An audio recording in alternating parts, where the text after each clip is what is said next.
Alrighty, guys. Alrighty, let's try this again. The first time I did it, I had a lot of good points I made, and it did not record my audio for some reason. But I think it's recording it now. Hello, my name is Hayden Anderson. This is my project for Education 302. Racism and diversity in the school system. Let's see. Who am I? My name is Hayden Anderson. That's who I am. So I'm meant to be. Race, I'm white, and I have slightly Native American. I like to input that because I always felt really close to that side of my being, I guess. I don't very look like it anymore. When I was younger, I was really tan and had bright blonde hair. It was a little weird. I actually have a photo somewhere. I have a photo somewhere. I don't see it. Anyways, anywho. Cherokee on my mother's side. My great grandmother was about 75% Cherokee. Her mother was full Cherokee, and her father was half Blackfoot and a little bit of Cherokee, and then the rest was another Latino or white race. And then I got mixed with a bunch of Irish and German and a little bit of Italian, a little bit of French, a little Scottish. Got to mix with a lot of stuff. But my generic answer would be white. Ethnicity, Southern United States. But I also feel like I'm mixed between a lot of ethnicities. Growing up, I ate a lot of soul food, a lot of Southern food. Kind of mixed with both worlds there. To me, soul food is Southern food, and Southern food is soul food. But there's a little difference. And as you can tell, I love to eat, and that is why. My gender is male. I am straight. My class, I would say I'm class social status geography. I'm from Lexington, Tennessee. That is my geography, which is West Tennessee. I like to say, East Tennessee is the mountains, Middle Tennessee is kind of a flat plateau, and then West Tennessee is the swamps, swampy areas. A little bit of hills, but not much. We're really close to Mississippi, so it's really fertile land for cotton and stuff like that, corn and soybean. I would say I'm a higher level poor side, lower level middle class. My status has changed throughout my life. Now I'm kind of right in between them two things. I'm well off. I'm able to pay my bills and stuff like that, but I wouldn't say I'm, rolling in it or anything like that. English is my language, a little bit of Southern twang to it.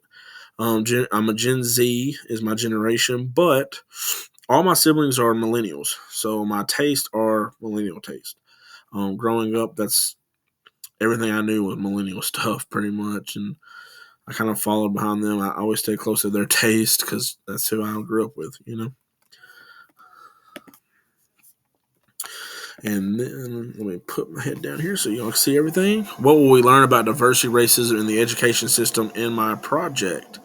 So diversity is the practice or equality or quality of including or involving people from a range of different social and ethnic backgrounds and of different genders, sexual orientations, etc. I think the main thing people think about with diversity is the race and the range of races and ethnic backgrounds, and including them and all that. That's diverse. Whenever you see it in school, they always talk about diversity being, the multiple races. As you can see in that photo I chose above, it showed multiple races and backgrounds.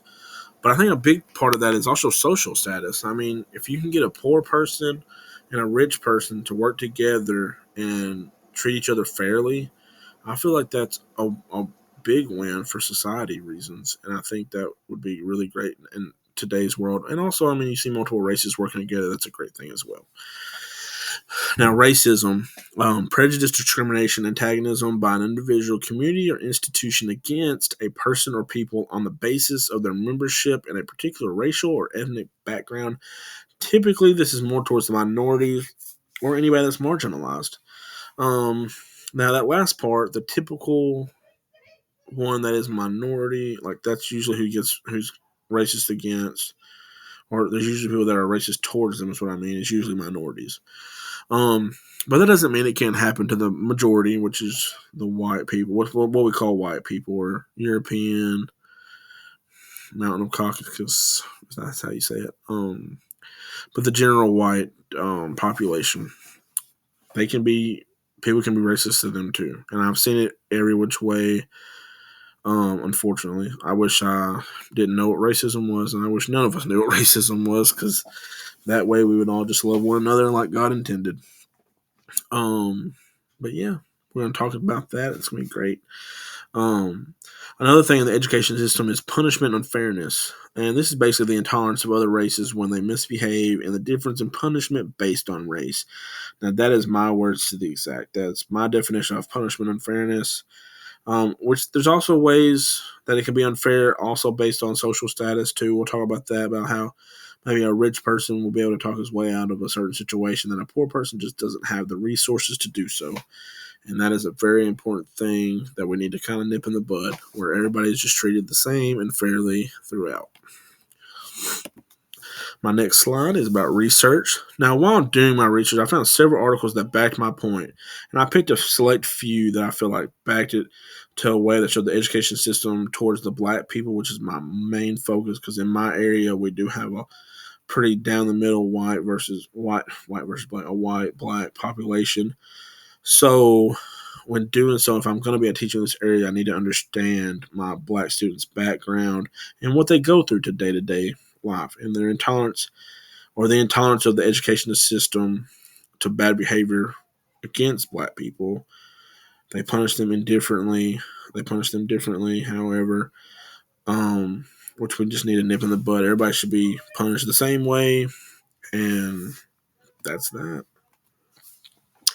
My first resource is Racial Inequality in Public Schools Discipline for Black Students in the United States. This was a big one about the intolerance and the unfairness in punishment.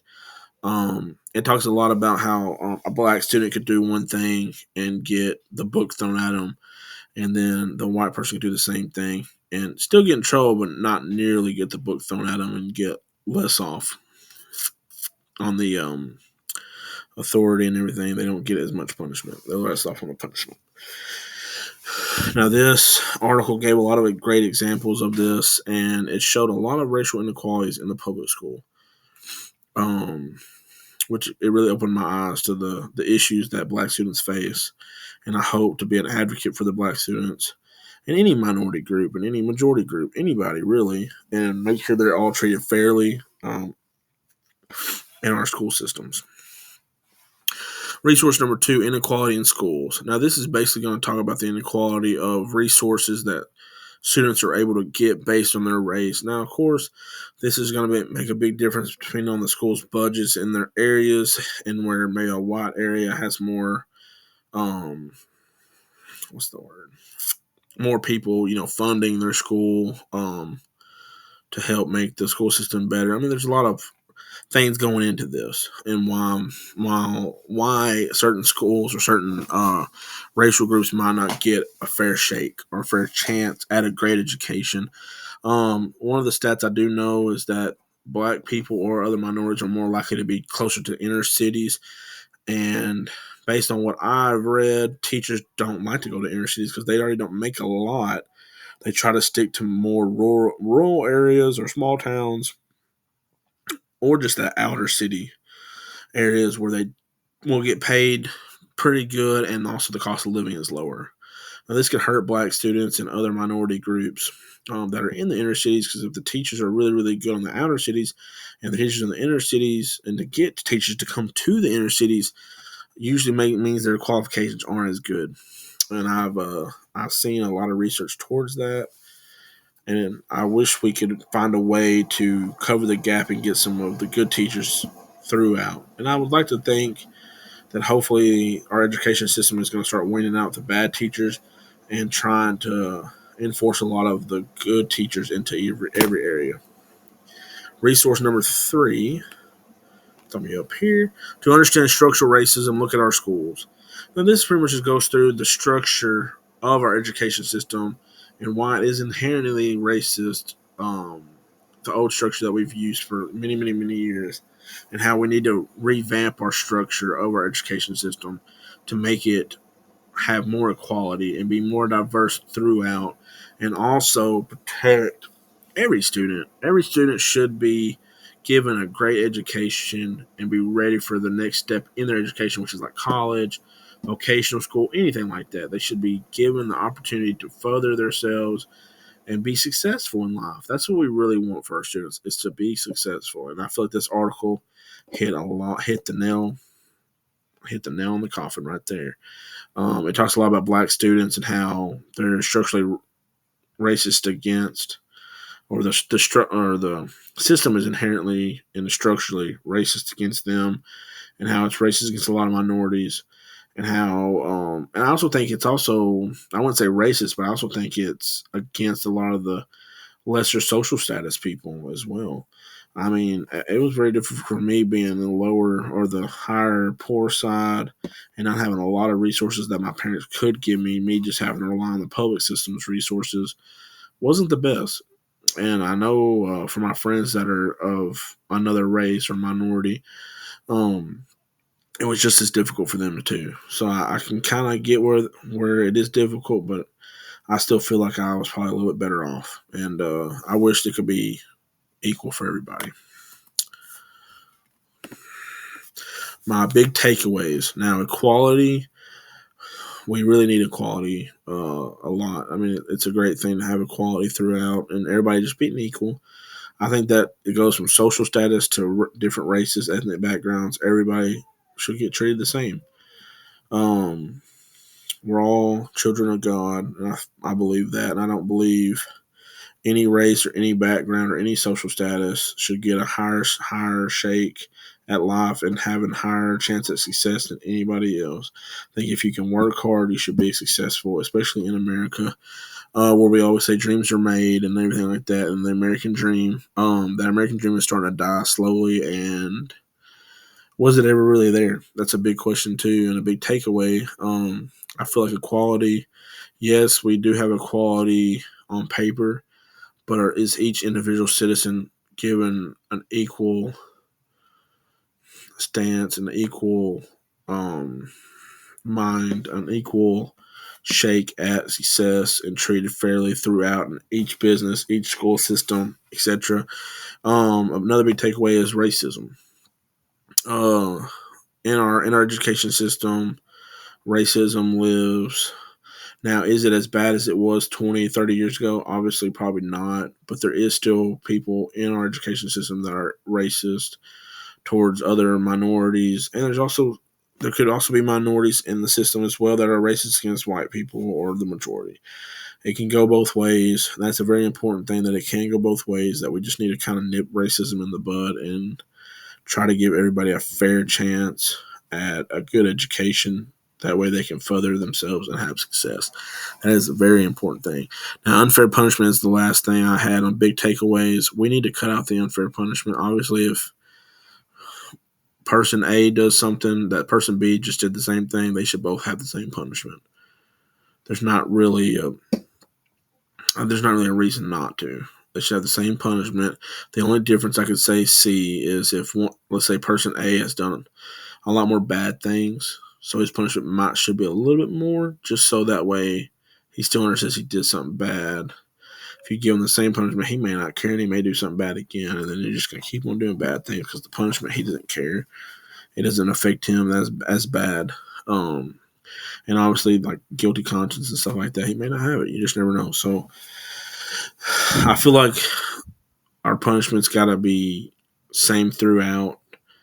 Obviously, when there's certain things happen, let's say bringing a knife to school or bringing a gun to school, to me, that's the only zero tolerance I could think of, is if you bring a weapon to hurt another human being, or or bullying or fighting. Like, I get the zero tolerance for that, and no warnings are given. Out of school suspension. That's usually what happens. Sometimes kids are kicked out, depending on how severe the incident is. And I've seen all of this growing up through the public school system in West Tennessee. So, with that being said, that is my video. This class was a great class. I enjoyed my classmates in my group. We had a lot of good discussions about all this stuff, and they helped me so much. And this course showed me a lot about our education system and equality and racism and unfair punishment and just punishments in general, and how we need to fix our education system and make it better for everyone. Thank you all so much. And that is it for me.